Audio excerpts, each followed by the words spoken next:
Whew, with Eternal Masters coming out, I have just got one question on the mind. What should I build in Legacy? Let's see.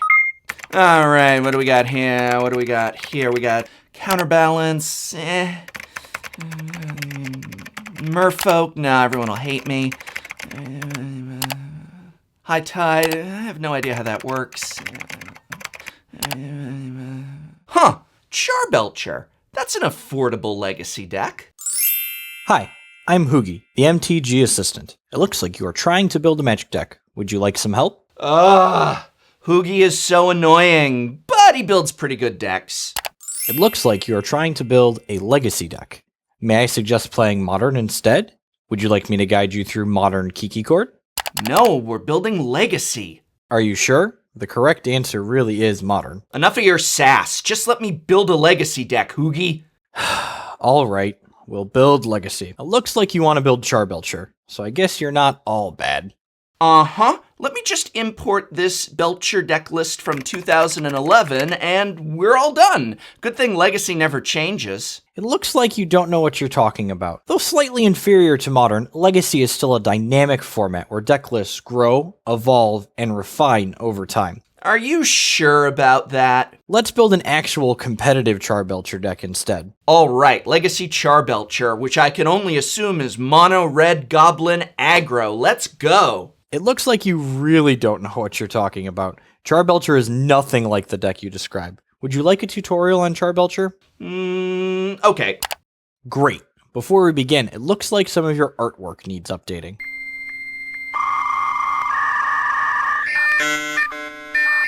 All right, that's because they reprinted Goblin Charbelcher in Eternal Masters. Good thing, too, because that card was up to $6 a piece. Ridiculous.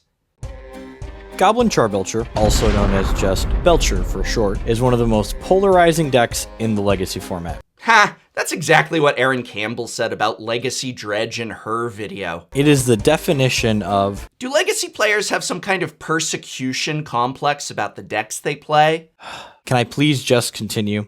Oh, I had more, but you go ahead, Hoogie. It is the definition of a glass cannon deck. It aims to end the game as quickly as possible while interacting as little as possible with its opponent. Belcher does this by either playing and activating its namesake, Goblin Charbelcher, on the first turn of the game, or by generating a large storm count and casting an Empty the Warrens. We do these obnoxious things by generating mana from various spells, such as Lotus Petal, Chrome Mox, Simian Spirit Guide, Elvish Spirit Guide, Tinderwall, Seething Song, Rite of Flame, Pyretic Ritual, Desperate Ritual, and Lion's Eye Diamond. Alright, so what ridiculous amount of overpriced dual lands do I need for this deck? You only run one dual land, actually. It's the only land in the entire deck. The deck runs 4 copies of Land Grant to go find this land. We need the land to be a forest in order to search for it with Land Grant. We also want it to be a mountain in the event we activate our Goblin Charbelcher while it's still in our deck. This leads many people to playing Taiga as the lone land in their Belcher decks. The optimal land, however, to play is a Russian Foil Stomping Ground. The reason for this is it sends the message, I can afford a Taiga, but it really doesn't matter. Wait, so you're telling me that this deck doesn't even need to run any of the original dual lands? I can just put in a plain old Stomping Ground?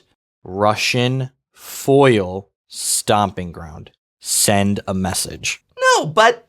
I suppose if you must. Moving on. The last card in the main deck we have yet to discuss is Burning Wish. Burning Wish adds some consistency and utility to Belcher. Burning Wish's primary use is acting as an additional win condition. We often use it to grab our 4th copy of Empty the Warrens from the sideboard to generate a plethora of goblins. Oh, I get it. So it lets me grab any card or tool that I need to solve problems with. So if I need to kill a Gaddock Teague, I guess I could grab a Pyroclasm from the sideboard. Or if I need to destroy an enchantment, just snag a Reverent Silence. Exactly. Chalice of the Void got you down? Go on a shattering spree. Not able to make enough goblins to kill them? Spin the wheel with diminishing returns and try again. Some rude blue mage countered your Goblin Charbelcher? Trade in some trash for a treasure. When it comes to actually playing with Belcher, the games tend to be short. Yay, I love short games of Magic. But there are still many decisions in them. Decisions? I hate those. That's why I play red, Hoogie. Too bad.